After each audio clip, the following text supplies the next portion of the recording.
Fancy saris, కంచిపట్టు సారీస్ కి ప్రత్యేకంగా పెట్టింది పేరు మన పూర్ణిమ ప్రింట్స్, కేపీహెచ్పీ అండ్ మాదాపూర్. నమస్కారం. కార్తీక పురాణం 27వ రోజు పారాయణలోకి వచ్చాం. విష్ణుగణాలు చెప్తున్న చోళ విష్ణుదాసుల కథ అనంతరము ధర్మదత్తుడు మరలి అడుగుతున్నారు, ఓ గణాధిపతులారా, జయ విజయులు వైకుంఠమందలి విష్ణుద్వారపాలకులని విని ఉన్నాను. వారు ఎటువంటి పుణ్యం చేసుకోవటం వల్ల విష్ణు స్వరూపులే అంతటి స్థానాన్ని పొందారో తెలియజేయండి అని అడిగితే, ఈ విష్ణు పార్షదులైన జయ పుణ్యశీల, సుశీల పుణ్యశీలుడు ఇద్దరు ఈ కథ చెప్పడం మొదలుపెట్టారు. జయ విజయుల పూర్వజన్మలట. తృణబిందుని కూతురు దేవహూతి. ఆమె యందు కర్దమ ప్రజాపతి యొక్క దృక్స్ఖలనం జరగటం వల్ల ఇద్దరు కుమారులు కలిగారు. వాళ్లలో పెద్దవాడు జయుడు, రెండోవాడు విజయుడు. వాళ్ళిద్దరూ కూడా విష్ణుభక్తి పరాయణులుగానే ఉండేవారు. అనంతరము అష్టాక్షరి మంత్రాన్ని, ఉపనయనానంతరము ఆ అష్టాక్షరి మంత్రాన్ని జపించటం వల్ల వాళ్ళు విష్ణు సాక్షాత్కారాన్ని కూడా పొందారు. వేద విధులయ్యారు. యజ్ఞాలు చేయించడంలో ప్రజ్ఞ కలవారుగా ప్రసిద్ధి పొందారట. అందువలన మరుత్తుడనే రాజు వీళ్ళిద్దరి వద్దకి వచ్చి తన చేత యజ్ఞం చేయించవలసిందిగా కోరుకున్నాడు. అన్నదమ్ములిద్దరూ కలిసి వెళ్ళి ఒకడు బ్రహ్మ, మరొకరు యాజకులుగా ఉండి ఆ యజ్ఞాన్ని దిగ్విజయంగా నెరవేర్చారు. మరి సంతుష్టుడైన మరుత్తు వారికి అగణితమైన దక్షిణలు ఇచ్చాడు. ఆ సొమ్ముతోటి అన్నదమ్ములిద్దరూ ఎవరికి వాళ్ళుగా విష్ణు యజ్ఞాన్ని నిర్వర్తించాలని భావించారు. తదర్థంగా మరుత్తు ఇచ్చిన మహాదక్షిణని పంచుకోవటంలో ఇద్దరికి తగాదాలు వచ్చాయి. ఇప్పటిదాకా అన్నీ బాగానే ఉన్నాయి. కలిసి పుట్టారు, కలిసి పెరిగారు, కలిసి చదువుకున్నారు, కలిసి పెద్ద పెద్ద యజ్ఞాలు చేయించారు. సొంతంగా నేను నాది అన్న భావన వచ్చేసరికి కొట్లాట వచ్చింది. ఇప్పుడు కూడా మన లోకంలో ఇలాంటివే జరుగుతాయి. ఆ నేను అనే, నా సంసారం, నా వ్యవహారం, నా వ్యాపారం లాంటి ఆలోచన వచ్చిందంటే గొడవలు మొదలవుతాయి. పూర్వకాలం నుంచి కూడా ఇది ఇలాగే ఉండింది. అయితే ఇద్దరికీ చెరిసగం అనేది జయుడి వాదన. తనకు ఎక్కువ వాటా కావాలని విజయుడు కోరాడు. ఈ వాదోపవాద క్రోధంతో జయుడు అలిగి నువ్వు మొసలివైపొమ్మని శపించాడు. అంతటితో జయుడు ఊరుకోకుండా తన అహంకారంతో నన్ను శపించిన నువ్వు అహంకారివైన సామజానివి అవుతావులే అని ప్రతి శాపం ఇచ్చాడు. సామజము అంటే ఏనుగు. ఒకళ్ళు మొసలిగా, ఒకళ్ళు ఏనుగుగా పుట్టాలని ఒకళ్ళనొకళ్ళు శపించుకున్నారు. ఇలా పరస్పర శక్తులైన ఆ సోదరులిద్దరూ విష్ణువార్చన చేసి ఆయనను సాక్షాత్కరింప చేసుకున్న వారే తమ శాపాలను తత్పూర్వాపరాలను కూడా విన్నవించుకుని శాప విముక్తికై ఆ శ్రీహరినే ఆశ్రయించారు. హే భగవాన్, నీకింతటి చేరువ భక్తులమైన మేము మొసలిగాను ఏనుగాను పుట్టడం చాలా ఘోరమైన విషయము.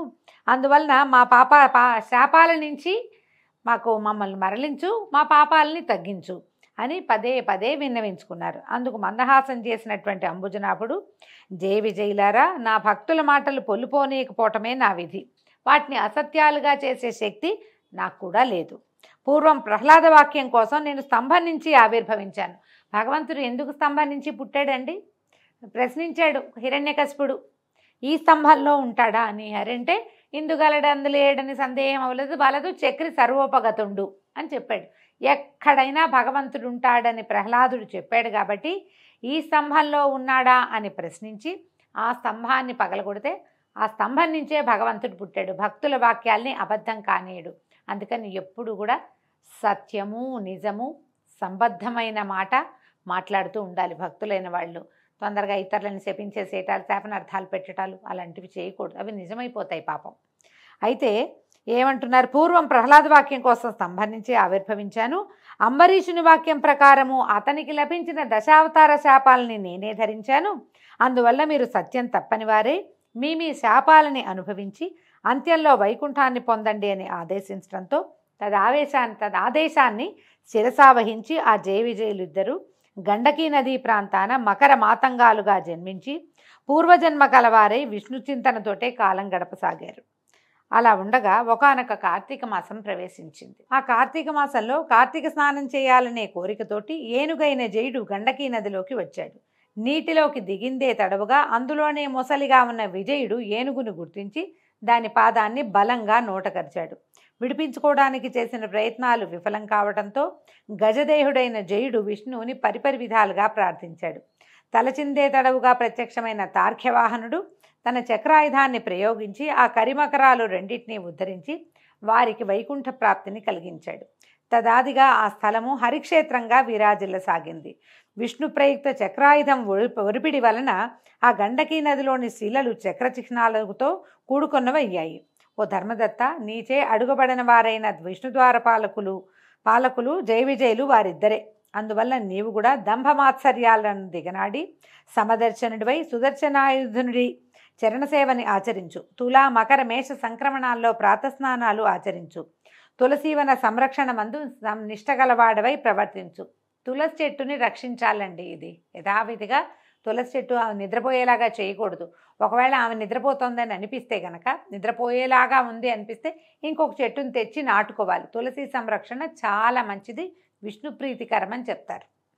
అయితే ఇంకా చెప్తున్నారు, గో బ్రాహ్మణులందు విష్ణు భక్తులందు సర్వదా భక్తితో సేవించు. కొర్రధాన్యము, పులిగడుగు నీరు, వంగ మొదలగు వాటిని విసర్జించు. ఈ కొర్రలని ఇంతకుముందు కూడా చెప్పారండి, హీనధాన్యం అని. కొర్రలు తినద్దు అని చెప్తున్నారు. మామూలుగా ఇప్పుడు మనం తృణధాన్యాలు వాటిని తింటున్నాం కదా, అవసరమని భావిస్తున్నాము. మరి ఏ షుగరో పాడో ఇబ్బందో ఉన్నది, తప్పదు కదా. అందుకని ఈ కార్తీకం ఏదైనా వ్రతాలు ఉన్నప్పుడు కొర్రలు తినబోకండి. అంటే పురాణాన్ని బట్టి అండి, మీ అవకాశాలను బట్టి చేయండి. కానీ ఇలాంటి ఒక వాక్యము 2 చోట్ల ప్రత్యేకంగా చెప్పబడింది. పులిగడుగు నీరు అంటే పుల్లటి నీళ్లు, వాటిని తీసుకోవద్దని చెప్తున్నారు. వంకాయలు కూడా విసర్జించాలట. జన్మ ప్రకృతిగా నీ అనుష్ఠిస్తున్న ఈ కార్తీక విష్ణు వ్రతం కంటే దాన జపో యజ్ఞ తీర్థాలు ఏవీ కూడా గొప్పవి కాదని గుర్తుంచుకో. ఓ విప్రుడా, దైవ ప్రీతికరమైన విష్ణు వ్రతాచరణ వల్ల నీవు నీ పుణ్యంలో సగభాగం అందుకోవటం వల్ల ఈ కలహా కూడా ధన్యులయ్యారు. ప్రస్తుతం మేము ఆమెను వైకుంఠానికి తీసుకెళ్తున్నాము అని విష్ణుగణాలు ధర్మదత్తునితో హితమాడి అతనితో పునః నియమవ్రత నిష్ఠుణ్ణి చేసి కలహా సమేతంగా వైకుంఠానికి బయలుదేరారు. విమానంలో వెళ్ళిపోయారట. నారదుడు చెప్తున్నాడు, పృథురాజా, అతి పురాతనమైన ఈ పుణ్యేతిహాసాన్ని ఏ మానవుడైతే వింటున్నాడో, ఇతరులకు వినిపిస్తున్నాడో, వాడు శ్రీ మహావిష్ణువు యొక్క సంపూర్ణానుగ్రహానికి పాత్రుడై విష్ణు సాన్నిధ్యాన్ని పొందదగిన జ్ఞానాన్ని పొందుతున్నాడు. ఈ విధంగా నారదుడు చెప్పిందంతా విని ఆశ్చర్యంగా అయిపోయిందట పృథు చక్రవర్తికి. ఎంత ఆశ్చర్యపడి, ఇట్లా జరిగిందా అని ఆశ్చర్యపోతూ, ఓహే దేవర్షి, ఇప్పుడు నువ్వు చెప్పినటువంటి హరిక్షేత్రము, గండకీ నదుల్లాగానే గతంలో కృష్ణా, సరస్వతి ఇత్యాది నదుల గురించి కూడా విన్నాను. ఆ మహామహిమలన్నీ ఆ నదులకి చెందినవా లేక ఆ క్షేత్రాలకి సంబంధించినవా? విశదపరచమని కోరితే నారదుడు ఇట్లా చెప్తున్నాడట, శ్రద్ధగా విను. కృష్ణానది సాక్షాత్తు విష్ణు స్వరూపం, సరస్వతి నది శుద్ధ శివస్వరూపమట. వాటి సంగమ మహాత్మ్యాన్ని వర్ణించడం బ్రహ్మకు కూడా అసాధ్యమే. కృష్ణా సరస్వతి నదులు ఎలా జన్మించాయో పురాణ ప్రోక్తంగా తెలుసుకుందాం. ఒకానొక చాక్షుష మన్వంతరంలో బ్రహ్మదేవుడు సఖ్యపర్వత శిఖరాలపై సవనం చేసేందుకు సమాయత్తుడయ్యాడు. ఒక యజ్ఞం చేయబోయాడట బ్రహ్మదేవుడు. హరిహరులతో సహా సమస్త దేవతలు, మునులు కూడా కలిసి ఒకానొక దైవత ముహూర్తంలో బ్రహ్మకు యజ్ఞదీక్షనివ్వడానికి నిర్ణయించి కర్త యొక్క కళత్రమైన సరస్వతికి విష్ణుమూర్తి ద్వారా కబురు చేశారు. కర్త యొక్క కళత్రం అంటే బ్రహ్మదేవుని యొక్క భార్య అయిన సరస్వతీదేవికి కబురు చెప్పాడట విష్ణుమూర్తి. అయినా సరస్వతి సమయానికి అక్కడ చేరుకోలేదు. దీక్షా ముహూర్తం అతిక్రమించరాదనే నియమం వల్ల భృగు మహర్షి, హే విష్ణు, సరస్వతి ఎందుకు రాలేదో తెలియలేదు, ముహూర్తం దాటిపోతుంది, ఇప్పుడు ఏమి గతి అని ప్రార్థించడంతో శ్రీహరి నవ్వుతూ ఏమన్నాడంటే, సరస్వతి రాని పక్షంలో బ్రహ్మకు మరి యొక్క భార్య అయిన గాయత్రిని దీక్షాపతిగా విధించండి. గాయత్రి దీక్షాపతి, ఆవిడ్ని దీక్షాపత్నిగా చేయమని అన్నాడు. అనేసరికల్లా ఈ సలహాను శివుడు కూడా సమర్థించడంతో భృగువు గాయత్రిని రప్పించి బ్రహ్మ యొక్క దక్షిణ భాగంలో ముందుగా ఆమెను ప్రవేశపెట్టి దీక్షా విధిని ఏర్పరిచాడు. ఆ విధంగా ఋషులందరూ కలిసి హరిహరుల సమక్షంలో బ్రహ్మకి దీక్షనివ్వటం పూర్తి చేయగానే అక్కడకు సరస్వతి చేరుకుందట. తన స్థానంలో దీక్షితురాలై ఉన్న తన సవతి గాయత్రిని చూసి మత్సరవతి అయి, ఎక్కడైతే పూజార్హత లేని వాళ్ళు పూజింపబడుతున్నారో మరియు పూజనీయులు పూజింపబడటం లేదో అక్కడ కరువు, భయము, మరణము అనే ఈ 3 విపత్తులు కలుగుతాయి. ఈ బ్రహ్మకు దక్షిణ భాగాన నా స్థానంలో ఉన్నట్టు ఉపవిష్టురాలైన వివిధ ప్రజలకు కనపడినటువంటి రహస్య నదీ రూపాన్ని పొందుగాక. ఓ బ్రహ్మ విష్ణు మహేశ్వర్లారా, మీరందరూ యజ్ఞవాటికలో ఉండి కూడా నా సింహాసనాన నాకన్నా చిన్నదాన్ని కూర్చోబెట్టారు కనుక మీరు కూడా జడీభూత నదీ రూపాలని పొందండి, జడ రూపాలైనటువంటి నదీ స్వరూపాలుగా మారిపోండని శపించేసిందట. అయితే ఈ సరస్వతి కోపంతో అరిచిన ఆ అరుపుల్ని విన్నటువంటి గాయత్రి ఆవిడ లేచి నిలబడి దేవతలు వారిస్తున్నా సరే వినకుండా, ఈ బ్రహ్మ నీకు ఏ విధంగా భర్తయో నాకు కూడా అదే విధంగా భర్తని విస్మరించి అకారణంగా చెప్పించావు. నువ్వు రాకపోతే నేను కూర్చోవచ్చు, తప్పులేదు. భార్యని కాని దాన్ని కూర్చోబెట్ల, నాకు కూడా అర్హత ఉంది, అందుకని కూర్చోబెట్టారు. అకారణంగా శపించావు కాబట్టి నువ్వు కూడా నదీ రూపాన్ని పొందు అని ప్రతిశాపాన్ని ఇచ్చేసిందట. ఇప్పుడు హరిహరులు వాణిని సమీపించి, మేము గనక నదులమైనట్లయితే లోకాలన్నీ అతలాకుతలం అయిపోతాయమ్మా, కనుక అవివేక భూయిష్టమైన ఈ శాపాన్ని మళ్లించమన్నారట. మళ్లించమంటే ఆవిడ ఒప్పుకోలేదు. నా శాపాన్ని మళ్లించను, నాకు వచ్చిన కోపం ఎలా తీరుతుంది? శాపాన్ని మళ్లిస్తే కోపం తీరదు. యజ్ఞాదిలో మీరు విఘ్నేశ్వర పూజ చేయకపోవటం వల్లే నా కోపరూపంగా యాగం విఘ్నపడి ఆగమైపోయింది. పలుకుల పడతనైన నా మాట తప్పదు. ఈవిడెవరు? మాటల తల్లి సరస్వతీదేవి. నా మాట తప్పదు. మీరందరూ నదీ రూపాలని ధరించి మీ అంశలు జడత్వాన్ని వహించవలసిందే. ఇప్పుడు అంశలు జడత్వాన్ని వహిస్తే ఎట్లాగండి? ఒక ఆయన పుట్టిస్తాడు, ఇంకో ఆయన పెంచుతాడు, 3 ఆయన పోగొడతాడు, మళ్ళీ పుట్టడానికి సమాయత్తం చేస్తాడు. ఈ పనులన్నీ మానేస్తే ఎట్లా కుదురుతుంది? సవతులమైన నేను గాయత్రి కూడా నదులమై పశ్చిమాభిముఖంగా ప్రవహించబోతున్నాము అని చెప్పింది. ఆమె మాటలు వింటూనే దేవతాంశలు, సకల దేవతాంశలు జడాలుగాను రూపాలు నదులుగాను పరిణమించాయి. ఆ సమయంలో విష్ణుమూర్తి కృష్ణానదిగాను, మిగిలిన వారు ఇతరేతర నదీ రూపాలుగాను మారిపోయారు.